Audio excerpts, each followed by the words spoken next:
अविद्यया मृत्युम तीर्थवा विद्ययामृतम अश्नुते। हमने नकारा नहीं है किसी बात को, क्योंकि हम जानते हैं जो कुछ है वही है, जो कुछ है सत्य ही है, असत्य दुनिया में है नहीं। ना सतो विद्यते भावो ना भावो विद्यते सता। सत का कभी अभाव नहीं होता और असत का कभी प्रभाव नहीं होता। असत है ही नहीं और सत शाश्वत है, और इसलिए हम किसी बात को नकारते नहीं। जो कुछ है उसी का रूपांतरण है, नकारने में क्या मतलब है।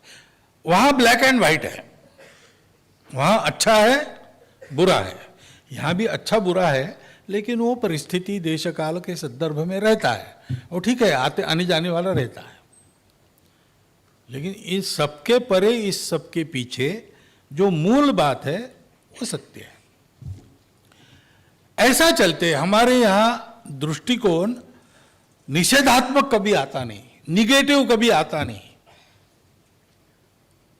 और इसलिए पहली बात यह है सुख अंदर है, दूसरी बात यह है कि अस्तित्व एक है, दिखता अलग अलग है। इसलिए किसी प्रकार का संघर्ष, किसी प्रकार की नकारात्मकता, किसी प्रकार की शत्रुता, इसकी आवश्यकता नहीं है। समन्वय से ही चलना है। Survival of the fittest and struggle for existence नहीं है हमारे, समन्वय की बात है। फिटेस्ट का सर्वाइवल नहीं, सर्वे भी सुखिनः सन्तु है, क्योंकि सब सत्य है, सब वही है। तो एकात्म और समग्र चैतन्याधारित दृष्टिकोण और सुख उसमें है, इसलिए वहां स्ट्रगल है, वहां ये दृष्टि नहीं है। तो सुख मिलेगा तो फिर लड़ना पड़ेगा आपको। लड़ना है इसका मतलब मारना भी है, और लड़ने में सब कुछ माफ है। तो छल कपट वगैरह ये कंपैरेटिव है, कंपैरेटिव है।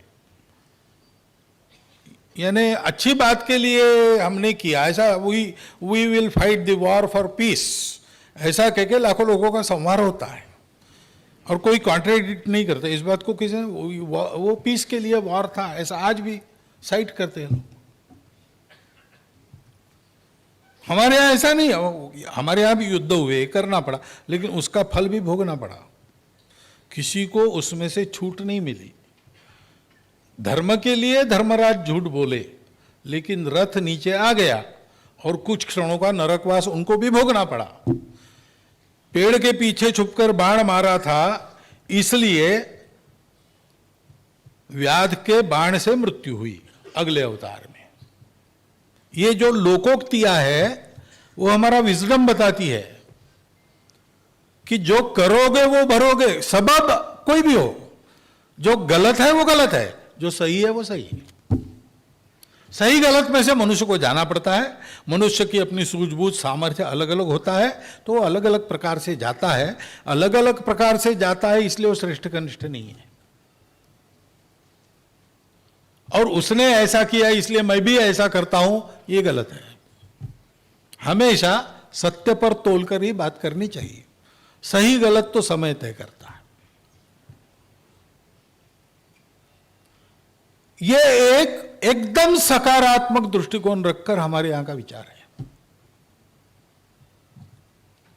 यह बात पहली ध्यान में रखनी पड़ेगी। दूसरी बात, इसके आधार पर हर विषय, अभी इसमें कहा गया कि हमने गवर्नेंस की बात करनी चाहिए, ऐसा कहा गया, हमने पब्लिक एडमिनिस्ट्रेशन की बात, और क्या क्या सब कहा गया। इन सब बातों में हमारा विचार है, उसके आधार पर हमारे प्रयोग है, उसके आधार पर हमारा अनुभव है, और सर्वश्रेष्ठ दुनिया में हमने अपने आप को कभी न कभी स्थापित किया है। लेकिन इन सब बातों की विशेषता क्या है? ये स्व है, उसके कारण वो एकदम रेडिकली इनोवेटिव ऐसा हो गया। यानी आज इनोवेटिव में यानी नया हो गया, वो है पुराना, लेकिन आज की दुनिया को इनोवेटिव लगता है। ऐसा है क्योंकि हमारी दृष्टि अलग। जैसे अब सुख चाहिए तो सुख कैसे मिलेगा? तो सीधी दुनिया, सुख चाहिए इसलिए सुख के साधन चाहिए। यानी अर्थ पुरुषार्थ चाहिए, कामना पूर्ति के लिए अर्थ पुरुषार्थ चाहिए। हमारे यहाँ चाणक्य कहता है सुखस्य मूलम धर्मम।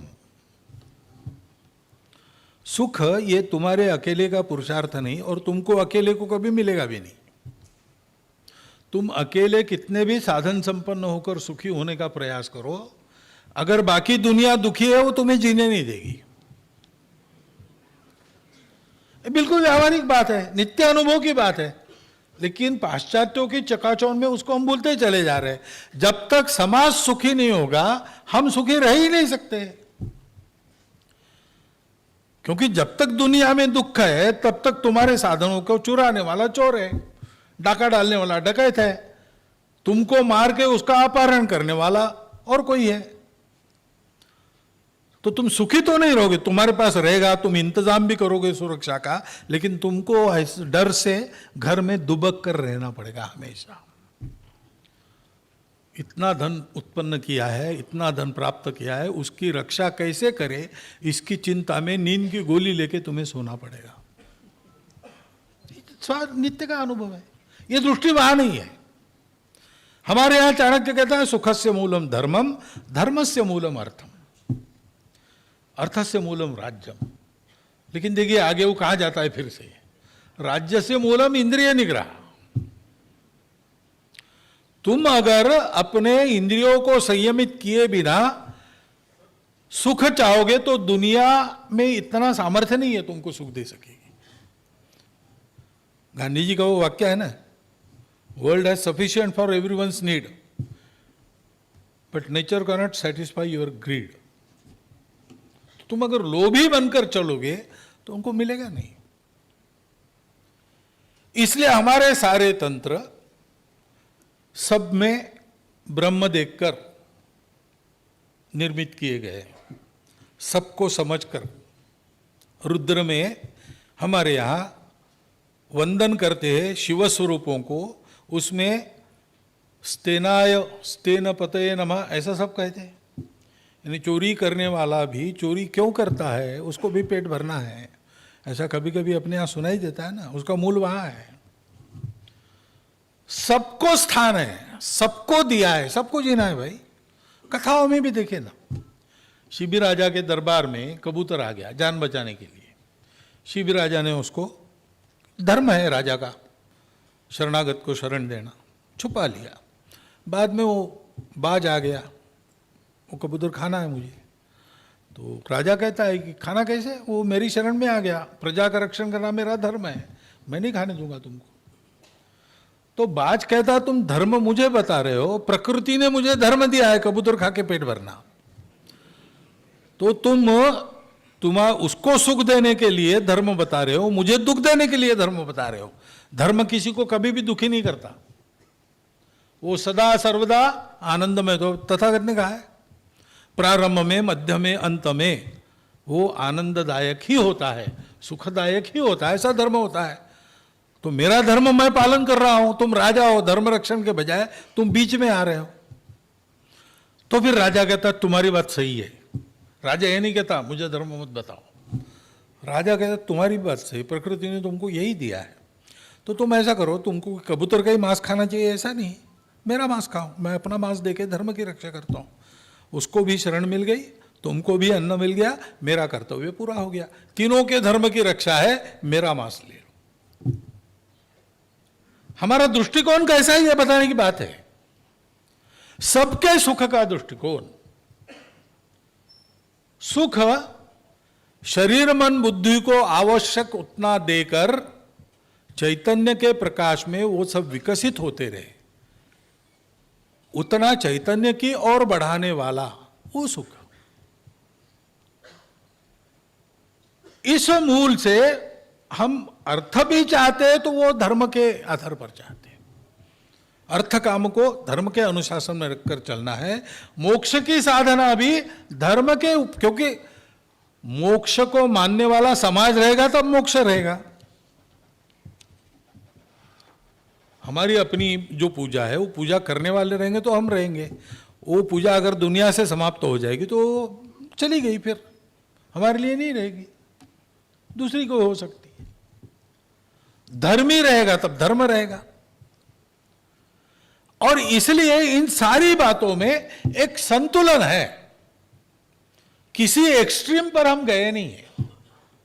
हमने साधना एक्सट्रीम पर जाके की है। सत्य वचन पालन करने के लिए स्वप्न में वचन गया तो राज्य दे दिया। उस वचन का पालन करना है तो पत्नी को और पुत्र को दासावस्था में रहना पड़ा।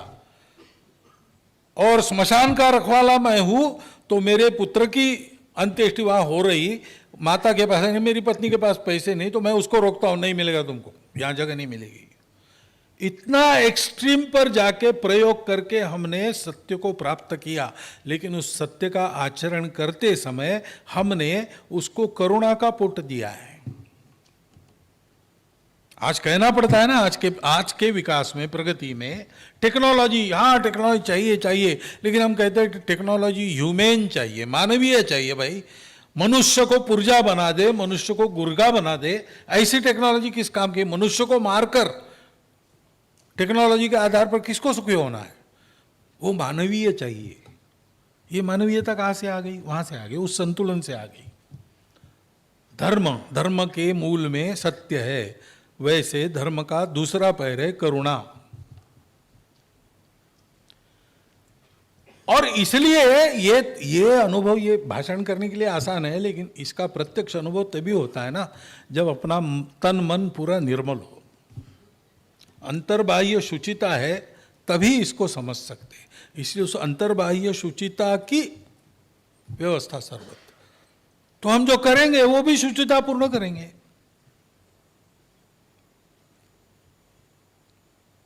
यानी हम लड़ेंगे तो हम कैसा लड़ते हैं? हम धर्म युद्ध लड़ते हैं। एक बात का निर्णय नहीं हो रहा और निर्णय शक्ति की सिवाय करने वाला दूसरा साधन अब नहीं है, तो तुम्हारा पक्ष तुम्हारी शक्ति, मेरा पक्ष मेरी शक्ति, हम शक्ति आजमाएंगे। लेकिन युद्ध धर्म के निर्णय के लिए है, समाज के विध्वंस के लिए नहीं है। तो क्या करते हैं? कौरव पांडव युद्ध के पहले मैदान का रेखांकन करते, जैसे विजयादशमी का उत्सव है कोई। भीष्म के नेतृत्व में मैदान का रेखांकन हुआ, पांडव किस तरफ रहेंगे, दोनों ने मिलकर तय किया है। मैदान ऐसा चुना जहां कोई बस्ती नहीं थी, जंगल था उस समय, क्योंकि युद्ध हम कर रहे। धर्म का प्रश्न, ये बात ठीक है, लेकिन आखिर संबंधित तो हमसे ही है, सबका नुकसान नहीं होना चाहिए, इसलिए अलग जाकर। अब ये युद्ध में ऐसा होता है क्या? बाकी दुनिया हमको पागल कहती थी, भोला कहती थी, उनके सामने हम भोले थे ही। हमारे यहां हुआ है ऐसा। वनवासियों ने अब उस धर्म युद्ध का अंग्रेजों के खिलाफ उपयोग किया और उस धर्म युद्ध में शौर्य दिखाकर उनको बहुत मार दी, लेकिन फिर चाल के आगे, कपट के आगे कैसे टिकेंगे? नहीं टिके, क्योंकि उनको पश्चाताप नहीं है। हमने धर्म युद्ध किया, उसमें गौरव है उनको। हमारे यहां पर उस शुचिता की दृष्टि से सारी बातों को हम देखते हैं। चीनी मिलों से शराब बनाने के कारण आय बढ़ती है तो शराब बंदी हटाओ, ऐसे युक्तिवाद होते हैं। ये हमारी दृष्टि नहीं है। लोगों को शराब का व्यसन बनाकर न व्यक्ति की आय बढ़े न राष्ट्र की आय बढ़े। ऐसा अगर इसको मान्यता देंगे तो चोरी स्मगलिंग करने में भी क्या बुराई है? किसी को मारकर उसकी संपत्ति को हथियाने में क्या बुराई है? धर्म अर्थ की उपासना, ये अर्थ काम की उपासना क्यों है? अविद्या मृत्युम तीर्थवा विद्या अमृतम अश्नुति, इसके लिए है। और इसलिए उसमें एथिक्स है, शुद्धता है, शुचिता है। और चौथी बात है, धर्म का चौथा पैर जिसको कहते हैं, ये करने के लिए तपस्या करनी पड़ती है। शॉर्टकट से कुछ नहीं। व्रत पालन करो, नियम का पालन करो, वैसी तपस्या करो, तपस्या से प्राप्त करो। बिना तपस्या से कुछ नहीं मिलेगा।